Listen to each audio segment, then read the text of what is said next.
Such a grump, Marley. This is a really good chapter too, yeah? It's probably the most important one. It's called the BFG. The giant picked up the trembling Sophie with one hand and carried her across the cave and put her on the table.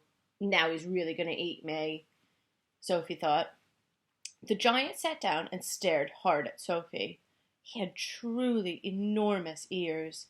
Each one was as big as the wheel of a truck, and he seemed to be able to sort of move them inward and outward as he wished. "I is hungry," the giant boomed.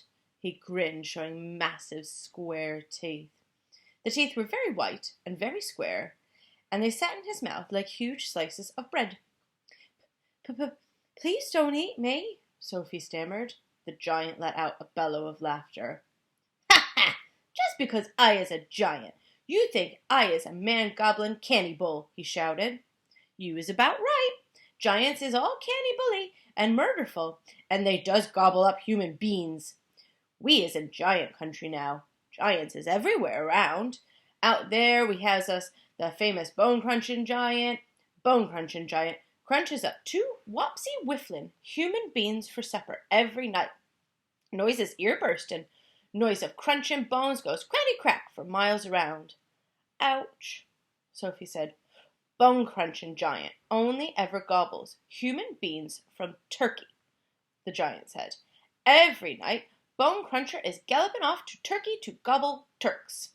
Sophie's sense of patriotism was suddenly bruised by this remark. She became quite angry. "Why Turks?" she blurted out. "What's wrong with the English?" "Bone Crunching Giant says Turks is tasted oh so ever much juicier and more scrumdiddlyumptious. Bone Cruncher says Turkish human beings has a glamourly flavor. He says Turks from Turkey is tastin' of Turkey."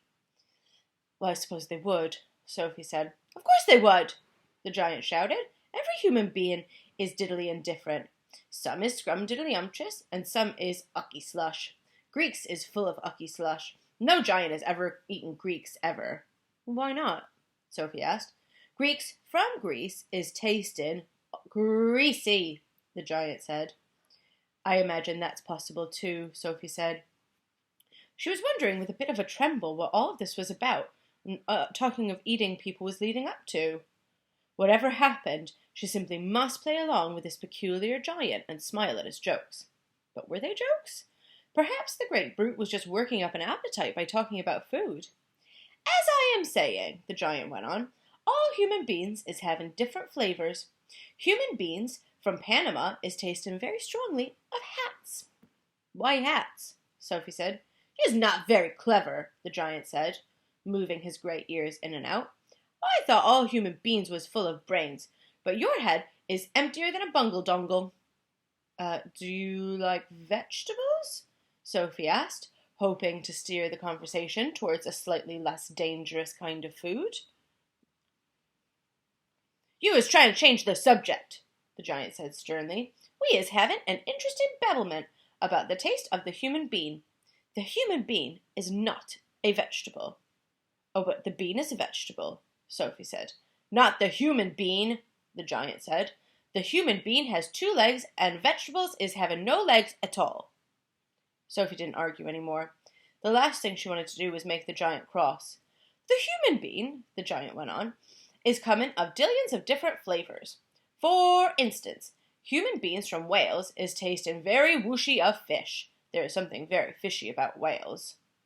"You mean whales," Sophie said. "Wales is something quite different." "Wales is Wales," the giant said. "Don't gobble funk around with words. I will now give you another example. Human beings from Jersey is having the most disgustable woolly tickle on the tongue," the giant said. "Human beings from Jersey is tasting of cardigans." "You mean jerseys," Sophie said. "You are once again gobble funking," the giant shouted. "Don't do it. This is a very serious snitching subject. May I continue?" "Please do," Sophie said. "Danes from Denmark is tasting of dogs," the giant went on. "Of course," Sophie said. "They taste of Great Danes." "Wrong!" cried the giant, slapping his thigh. "Danes from Denmark is tasting doggy because they is tasting of Labradors." "Then what do people of Labrador taste of?" Sophie asked. Danes, the giant cried triumphantly. Great Danes. Aren't you getting a bit mixed up? Sophie said. I is a very mixed up giant, the giant said. But I does do my best, and I is not nearly as mixed up as the other giants. I know one who is galloping all the way to Wellington for his supper. Wellington? Sophie said. Where's Wellington? Your head is full of squash flies, the giant said. Wellington is in New Zealand. The human beings in Wellington has an especially scrumdiddlyumptious taste, so says the welly-eating giant. What do people of Wellington taste of? Sophie asked. Boots, the giant said. Of course, I should have known, Sophie replied. Sophie decided that this conversation had now gone on for long enough, and if she was going to be eaten, she would rather get it over and done with right away, rather than being kept hanging around any more. What sort of human being do you eat? She asked, trembling. Me? Shouted the giant, his mighty voice making the glass jars rattle on the shelves. Me gobbling up human beings? This I is never. The others, yes. All the others is gobbling them up every night. But not me. I is a freaky giant. I is a nice and jumbly giant. I is the only nice and jumbly giant in all of giant country. I am the big friendly giant. I is the BFG. What is your name? My name's Sophie, Sophie said, hardly daring to believe the good news she had just heard. That's the end of that chapter.